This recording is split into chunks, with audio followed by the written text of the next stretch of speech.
Strong relationships are built on the foundation of effective communication, whether it's with a partner, family member, friend, or colleague. The ability to express yourself clearly and listen with empathy can transform how you connect with others. Poor communication often leads to misunderstandings, conflict, and emotional distance, while healthy communication fosters trust, respect, and intimacy. We'll explore practical communication skills like active listening, assertiveness, and emotional intelligence that can help you build deeper, more meaningful relationships in every area of life. Today, we will talk about effective communication skills for better relationships. So before we start, make sure to hit the like button and subscribe to my channel. Good relationships, whether romantic, professional, familial, or social, are built on the foundation of clear, compassionate, and respectful communication. The ability to express yourself honestly while listening actively to others is not just a social skill, it's a life skill. Communication is how we connect, resolve conflict, build trust, and foster emotional intimacy. Without it, misunderstandings, resentment, and disconnection thrive. Effective communication is more than just speaking. It's about being understood and understanding others in return. Learning how to communicate better can transform not only your relationships, but also your confidence, empathy, and emotional well-being. The role of communication in relationships. Communication is the lifeblood of any relationship. It's how people share needs, resolve differences, express emotions, and grow closer. Poor communication leads to confusion, misinterpretation, and emotional distance, while strong communication creates trust, cooperation, and emotional safety. Whether it's between spouses, colleagues, friends, or parents and children, the way we communicate deeply impacts how we relate to one another. Healthy communication allows each person to feel seen, heard, and valued. It also lays the groundwork for navigating difficult conversations and resolving conflict constructively. Verbal versus nonverbal communication. Effective communication involves much more than the words we speak. Nonverbal communication, facial expressions, body language, eye contact, tone of voice, and gestures often conveys more meaning than words alone. In fact, studies suggest that a large portion of communication is nonverbal. For example, saying "I'm fine" with a flat tone and crossed arms sends a very different message than saying it with a warm smile and open posture. Being aware of both verbal and nonverbal cues helps avoid mixed messages and ensures that your communication is aligned, authentic, and empathetic. The power of active listening. One of the most undervalued yet powerful communication skills is active listening. Most people listen to reply, not to understand. Active listening involves giving full attention to the speaker, avoiding interruptions, and reflecting back what you've heard. This shows respect and validates the speaker's experience. Techniques include nodding, maintaining eye contact, and using phrases like, "What I hear you saying is," or "Tell me more about that." Active listening helps people feel heard, reduces defensiveness, and builds emotional closeness. It's especially critical in moments of disagreement or conflict resolution. Speaking clearly and assertively. Effective communication also means expressing your own thoughts and feelings with clarity, honesty, and respect. This involves assertive communication, which lies between passive, suppressing your needs, and aggressive, disregarding others' needs. Assertiveness means you speak up for yourself without attacking or blaming others. For example, instead of saying, "You never listen to me," an assertive statement might be, "I feel unheard when I'm interrupted. Can we try giving each other more space to speak?" Assertiveness fosters mutual respect, prevents resentment, and helps establish healthy boundaries. Using I statements.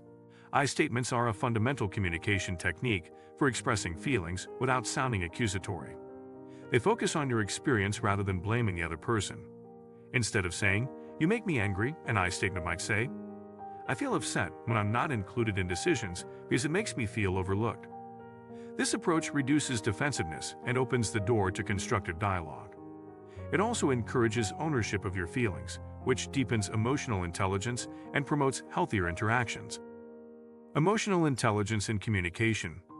Emotional intelligence (EQ) plays a significant role in communication. EQ is the ability to recognize, understand, and manage your emotions, and respond empathetically to the emotions of others.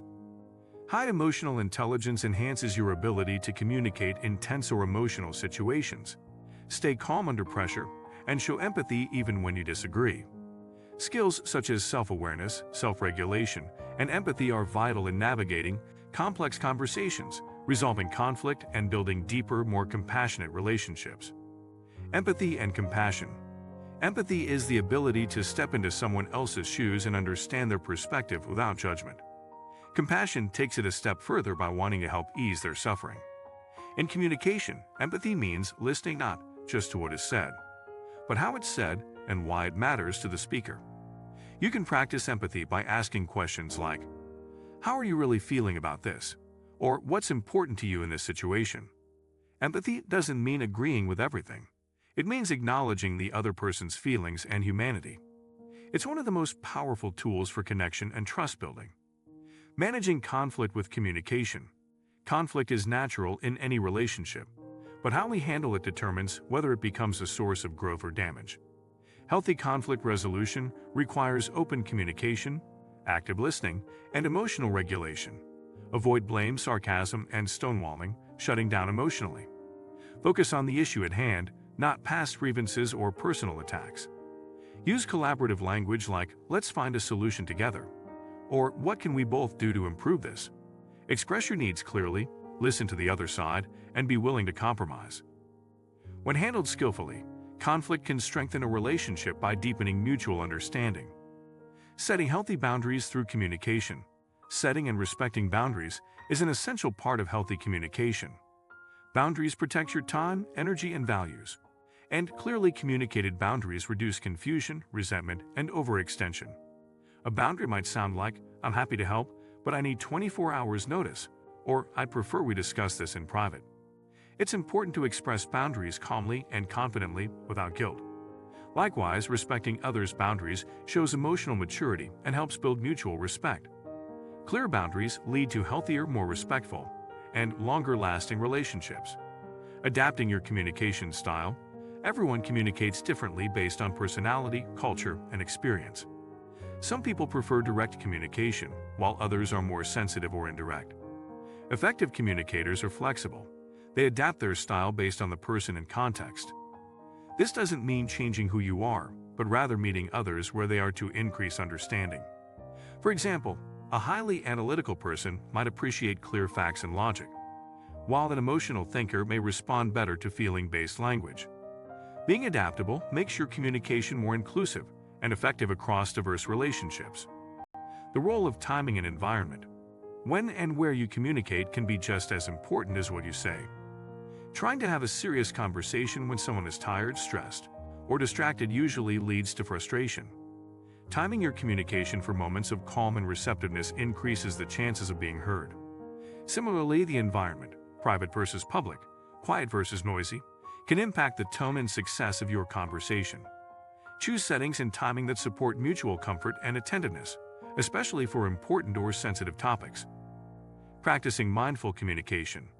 Mindfulness in communication means being fully present with the person you're speaking with, without distractions, assumptions, or rehearsed responses.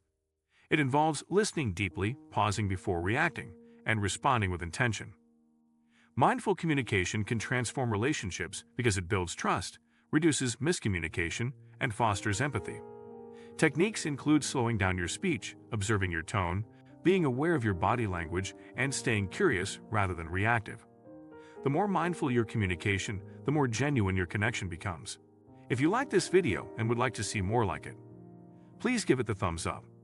Leave a comment and click the button to subscribe.